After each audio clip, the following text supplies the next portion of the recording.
એક ફરિયાદી સાથે કમ્પ્લેનન્ટ સાથે એમ કહેવામાં આવ્યું કે તમે NGGF ગોલ્ડ કંપની મારફતે અગર ગોલ્ડ ટ્રેડિંગમાં ઇન્વેસ્ટ કરશો તો તમને વધારો નફો મળશે, અને એમ કહીને એમને એક બનાવટી લિંક મોકલવામાં આવી, અને લિંકમાં પ્રેસ કરીને પછી એમની પાસેથી કુલ 25,75,000 રૂપિયા પડાવવામાં આવ્યું બીજા ખાતાઓમાં, અને પછી એ પરત આપવામાં નથી આવ્યું, અને એ રીતે એમની સાથે છેતરપિંડી કરવામાં આવી અને એમને કંઈક નફો પણ નથી મળ્યું.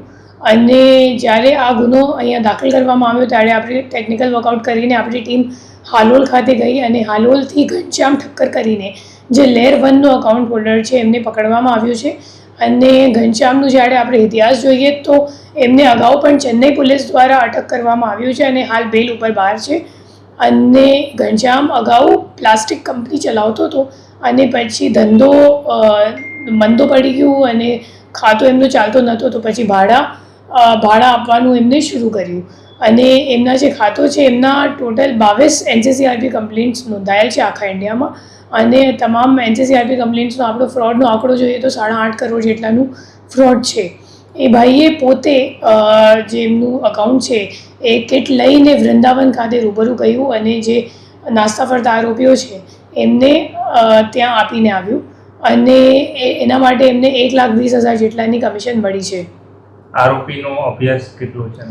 એ BCom પાસ્ડ આઉટ છે, પણ હાલ બેરોજગાર જેવું છે, તો એટલે આ ધંધામાં પડી ગયું છે. આમાં ટોટલ કેટલા જણા છે અને કઈ રીતનું આગળ જે તપાસ છે એ યુપી, વૃંદાવન અથવા તો દિલ્હી સુધી જશે, કેમ કે આરોપીને હવે ચોક્કસ સરનામું કે પૂરું નામ નથી ખબર.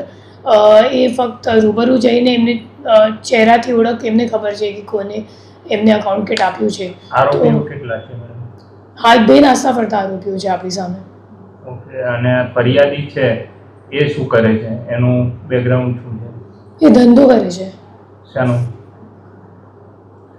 કઈ ટાર્ગેટ કોને કઈ રીતે કરતા હતા? અને આપણે એકચ્યુઅલી જ્યારે સર્ચ કરીએ ને તો એ લોકોને આપણું ડેટા મળી જાય છે. તમે જે રીતે સર્ચ કરો તો તમે અગર ગોલ્ડ માઇનિંગ કે ગોલ્ડ ટ્રેડિંગ, ફોરેક્સ ટ્રેડિંગ આવું બધું ટેલિગ્રામ અથવા તો સોશિયલ મીડિયા પર સર્ચ કરો તો જે લોકો એવી રીલ ચલાવતા હોય કે એડવર્ટિઝમેન્ટ ચલાવતા હોય તો એમને તમારું ડેટા મળી જાય. પછી એ લોકો સામેથી કોલ કરીને એમને જણાવે કે હું આ કંપનીથી વાત કરું છું અને આમાં મારા કંપની દ્વારા તમે અગર ગોલ્ડમાં ટ્રેડિંગ કરશો તો તમને વધારે નફો મળશે. તો એમ કહીને લાલચમાં આવીને જે વિક્ટિમ હોય તો એ લોકો પછી ફસી જાય, એમને પૈસા ટ્રાન્સફર કરી દે.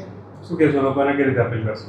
હું બધાને અપીલ કરીશ કે તમે અગર જ્યારે કોઈ પણ અગર ટ્રેડિંગ કે ઇન્વેસ્ટમેન્ટ તમારે કરવાનું હોય તો સેબી સર્ટિફાઈડ જે બ્રોકર્સ હોય એમને દ્વારા જ કરવાનું, અથવા તો તમારા બેંકમાં ડીમેટ અકાઉન્ટ ખોલાવીને એવી રીતે કરવાનું. કેમ કે એ લોકો જે સોશિયલ મીડિયા મારફતે તમને કોલ કરે અને જેમનું તમને કોઈ ઓળખ ના હોય તો એવા લોકો પર વિશ્વાસ નથી કરવાનું, કેમ કે ખરેખર એ લોકો છેતરપિંડી જ કરે છે.